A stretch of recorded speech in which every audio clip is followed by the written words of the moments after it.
Hello everyone, welcome to another episode of Horizon. This is going to be a little different because I lost the audio from my mic. And by lost, I mean it simply didn't record for me. So what we're going to do is really just going to be me narrating over what I was doing, which essentially at this point was just continuing and trying to remember where the heck I was.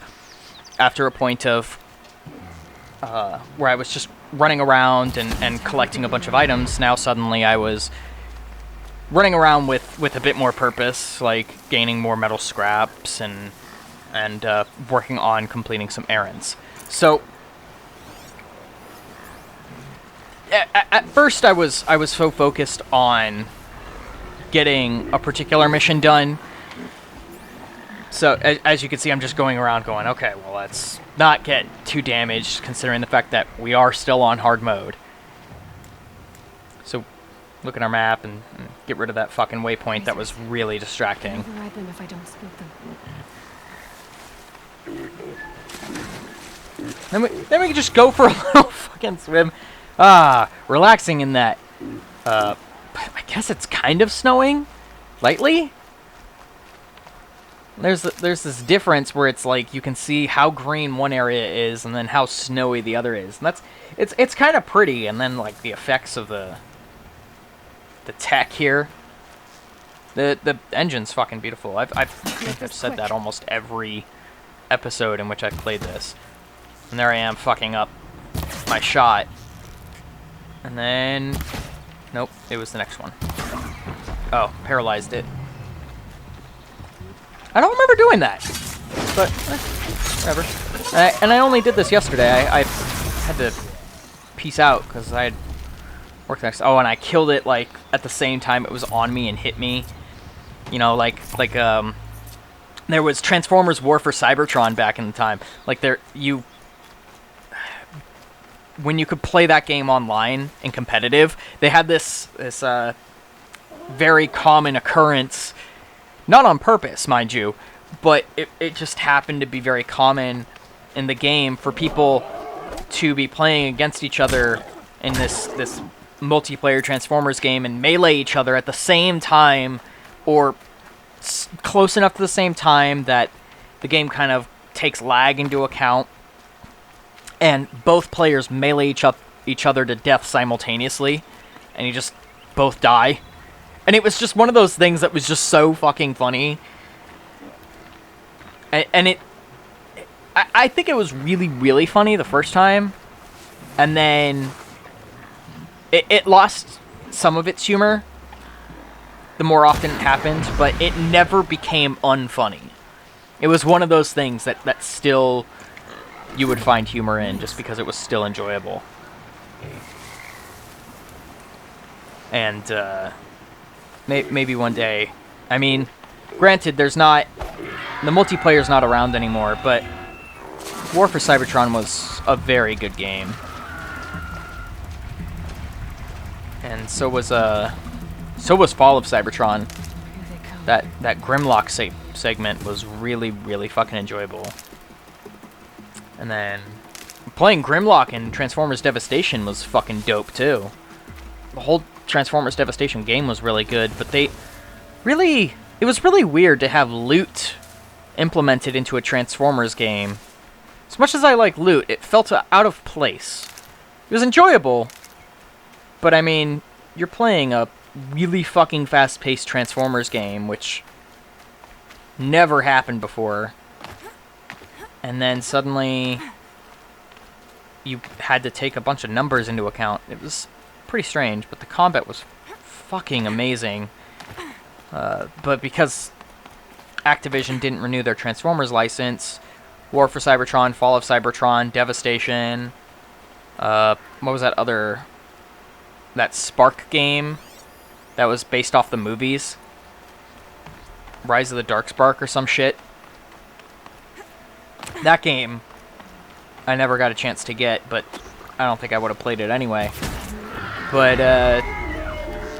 the other three Transformers games that I mentioned that were published by Activision were really, really fucking good.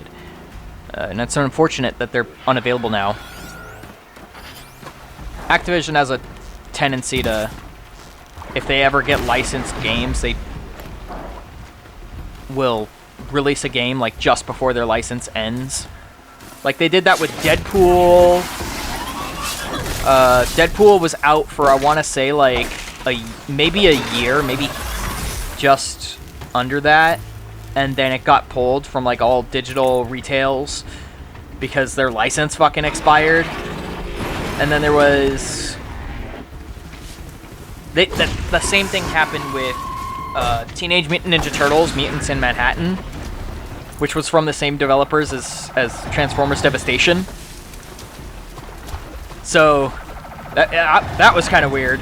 Devastation was at least out for, I want to say, 2 years before they shut it down, before they lost their licensing. And now there's a, well, I say now, but it's been out for a while, Transformers and Ghostbusters crossover comic. I really have to get that so I can read it. Oh, so good. It looks really good. I liked the free comic I got of Ghostbusters and Teenage Mutant Ninja Turtles. That was an interesting read. But I would like to know more. The Ninja Turtles Batman movie. I haven't read any of the Ninja Turtles Batman comics, but the movie was very enjoyable. The art was weird for some of the villains, particularly among after their transformation.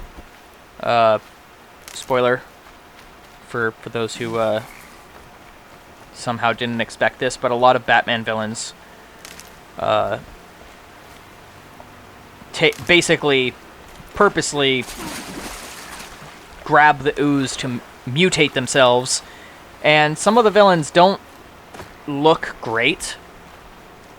I think with the exception of Ivy, Two-Face, and Mr. Freeze, and Bane.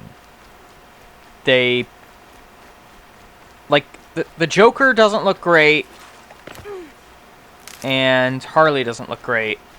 Clear that up later. And I like the idea for Scarecrow, but I feel like the execution was a little strange in that art style.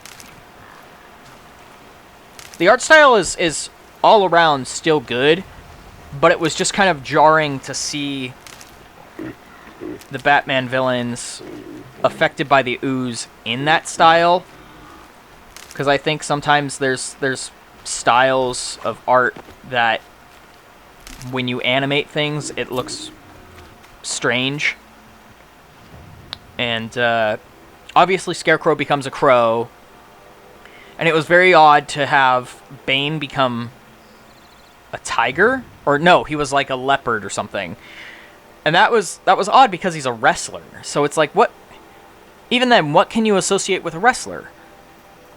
And if you were to associate something with a wrestler, I would think it would be a bear because of the bear hug technique, especially since he used a bear hug technique to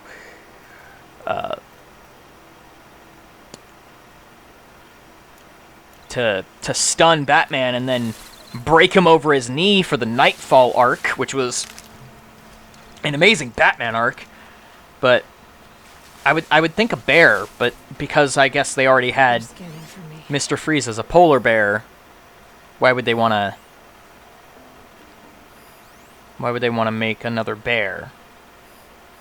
And then they had Harley as a hyena, obviously, because of her pet hyenas.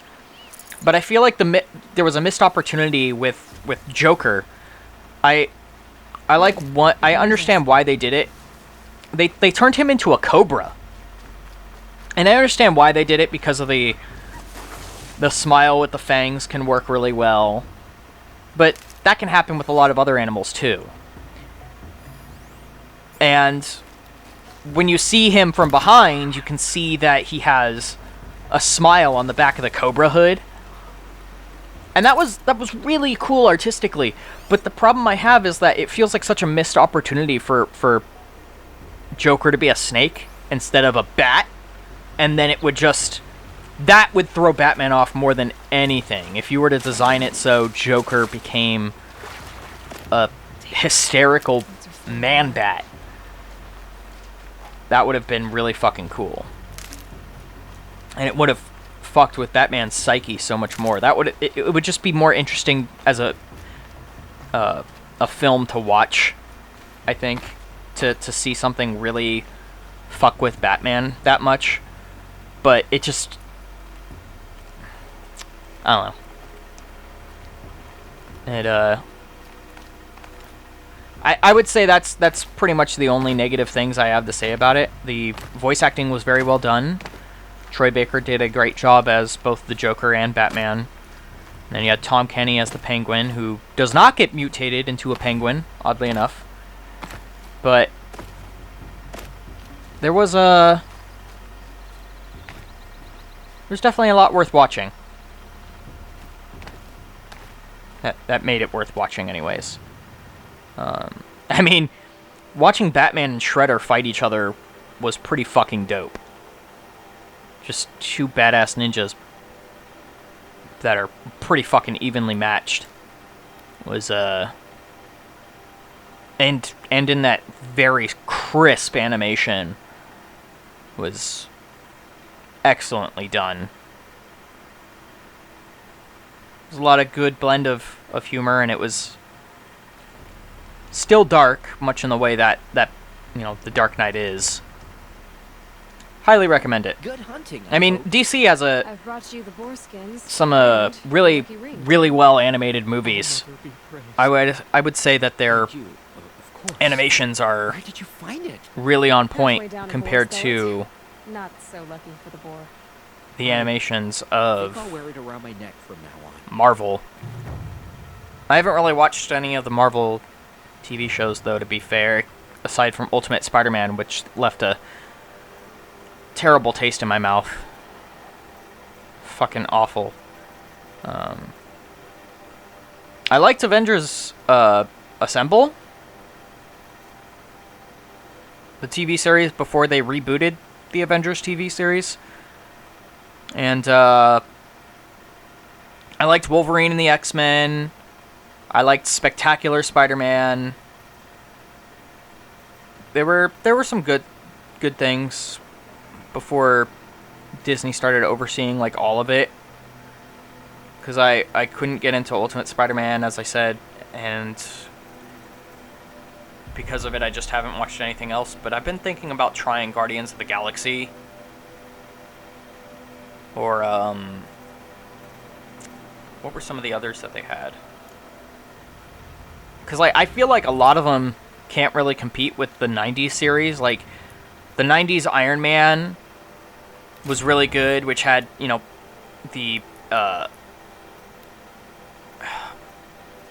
had Uncle Phil from Fresh Prince as Rhodey, as War Machine. So you had Shredder as War Machine. That was great. And The Incredible Hulk was a really good series, especially that episode where Danny Ketch comes in. That was a really fantastic episode. And how they had some points in which the different versions of Hulk were battling in his mind to see which one would come out.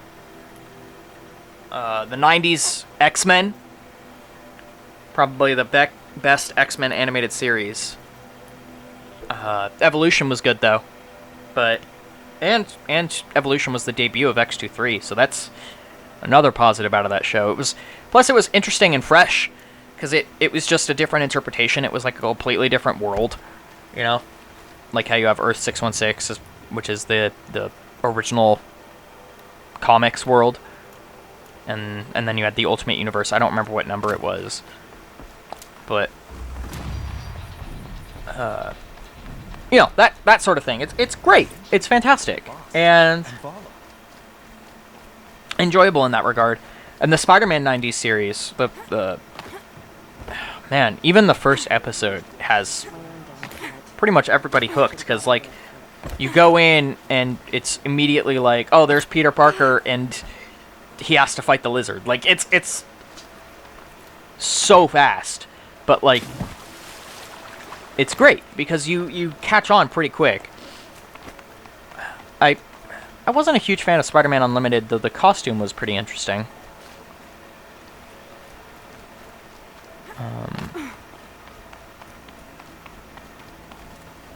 But yeah, there were some really great shows, I think, before Disney was like, we have to have every Marvel cartoon. And I don't know, I haven't been able to watch any Spider-Man stuff by them, and don't even get me started on the animated movies. I tried watching the Black Widow Punisher movie and Rise of the Technovore or whatever. Neither of those was particularly good. Though the Marvel Knights animated motion comic style ones, those were pretty good. Iron Man, was it Extremis? I think it was Extremis. And there was a Black Panther one. I haven't watched any of the Marvel animes, though I heard that Blade was the best of all the Marvel animes, because there hasn't really been any Blade animation ever, and I'm kind of interested in checking out the Spike TV show that never made it past season 1. Just because I heard mixed things and I'm kind of curious about it. But also, like, it deals with Chthon, so I'm curious about that.